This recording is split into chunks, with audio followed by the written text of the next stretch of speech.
Congreso que designó a San Román le negó legitimidad y al que nombró a Paniagua sí se la dio. El gobierno de emergencia y reconstrucción nacional no constituyó una rebelión delictiva, como tampoco lo fue el gobierno revolucionario de las Fuerzas Armadas, que convocó a la Asamblea Constituyente en 1979, o como no lo podrían ser el pueblo argentino que con cacerolas derrocó al presidente Fernando de la Rúa.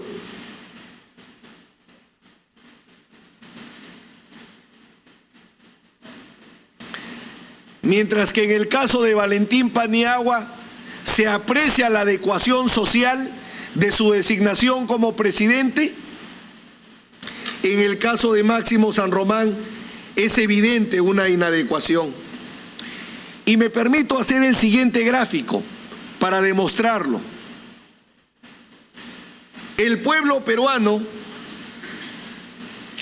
dio su respaldo y cuando da su respaldo funciona un gobierno de facto, como pueden ver en la parte de arriba del gráfico. En cambio, el pueblo peruano, cuando no da su respaldo, da su desaprobación o indiferencia al Congreso de 1990-1995, ¿qué resultó? El Congreso 1990-1995 vacó al presidente Fujimori por incapacidad moral. Sin embargo, Fujimori continuó siendo presidente. Designó a Máximo San Román como presidente del Perú. Nunca hizo un acto de gobierno. Clausuró la segunda legislativa ordenando la instalación de la comisión permanente. Nunca hizo un acto legislativo. Mientras que el pueblo respaldó al gobierno de facto, nació lo que existe hasta hoy. En cambio, el Congreso 1990-1995 jamás tuvo respaldo. Por eso todos los actos que realizó nunca operaron en la realidad. Hay un punto final que debemos examinar en este tema de la adecuación social, y es verdad que la adecuación social tiene límites. Entonces es importante establecer si el gobierno de emergencia y reconstrucción nacional operó dentro de los límites establecidos por la regla de la adecuación social. Son tres restricciones, perdón. El carácter secundario, el fundamento constitucional y la legitimidad histórica. Esas son las tres limitaciones de la teoría de la adecuación social. El carácter secundario. La adecuación social solamente debe ser empleada en la operación de tipificación cuando el resto de filtros de imputación objetiva no sean suficientes o aplicables al tipo penal. La adecuación social es el filtro de imputación objetiva último en aplicar. Luego, el fundamento constitucional. La aplicación de la adecuación social tiene que conectar con la Constitución a la conducta que se pretende excluir del tipo penal.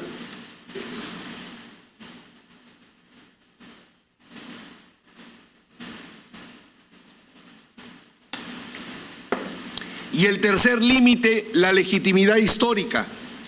La conducta que se pretende calificar como socialmente adecuada tiene que ser una actividad permitida, consagrada por el uso históricamente, a veces forzando el marco, dice Günther Jacobs.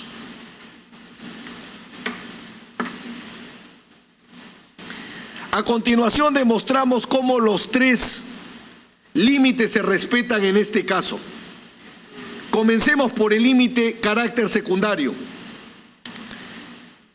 Solamente el filtro de la adecuación social es el que permite explicar la regla social, cambio del orden constitucional, gobierno de facto, poder constituyente.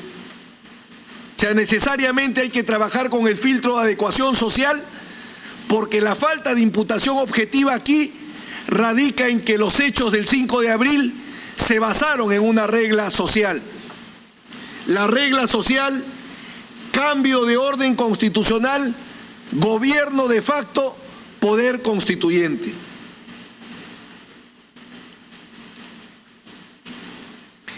El segundo límite, el fundamento constitucional.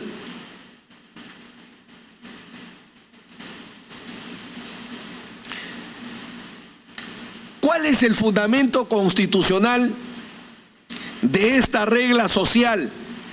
Que el pueblo cambia los órdenes constitucionales utilizando gobiernos de facto. El artículo 81 de la Constitución del 79 establecía, y el artículo 45 de la Constitución del 93 establece, que el poder emana del pueblo. El artículo 21, inciso 3, de la Declaración Universal de los Derechos Humanos señala: la voluntad del pueblo es la base de la autoridad del poder público. El artículo 1, inciso 1 del Pacto Internacional de Derechos Civiles y Políticos preceptúa: todos los pueblos tienen el derecho de libre determinación. En virtud de este derecho, establecen libremente su condición política. El poder constituyente, como máxima expresión del poder del pueblo, tiene reconocimiento constitucional. Y finalmente, el límite de la legitimidad histórica, carácter secundario, fundamento constitucional, legitimidad histórica.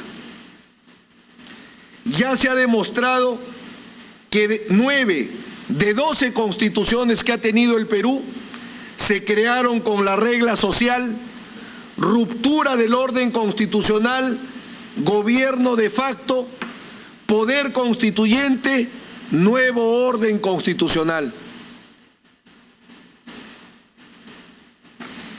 Hemos destacado que desde 1867 el pueblo ha aplicado esta regla de manera permanente.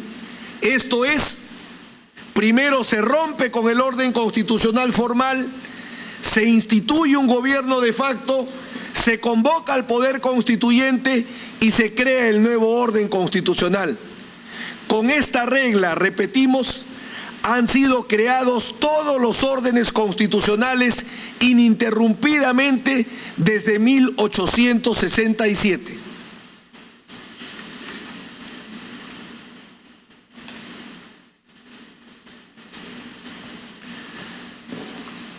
Decíamos, señor presidente, señores vocales supremos, que 2 razones invocamos para establecer que el gobierno de emergencia y reconstrucción nacional no quitó la condición de presidente de iure de Alberto Fujimori. Primero, la falta de imputación objetiva aplicando la regla de la adecuación social, y en segundo lugar el consentimiento, que es lo que toca en este momento desarrollar. ¿Por qué el consentimiento del titular del bien jurídico legitimó el gobierno de emergencia y reconstrucción nacional?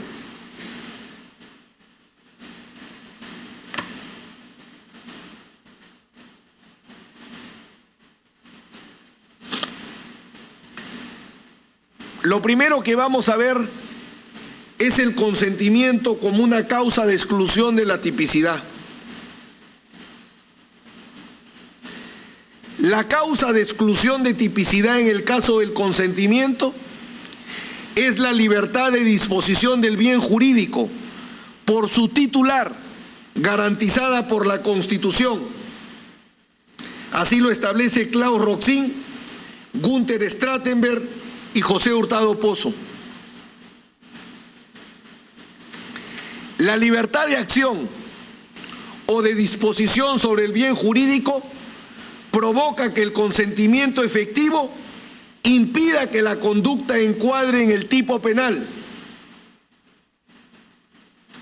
Así lo sostienen los mismos autores citados, Roxin, Stratenberg y Hurtado Pozo, que lo hemos graficado de la siguiente manera: la libertad de acción o de disposición del bien jurídico genera consentimiento efectivo, y donde hay consentimiento efectivo falta la tipicidad justamente por ausencia de imputación objetiva. El consentimiento efectivo elimina la imputación objetiva y por tanto la tipicidad del hecho.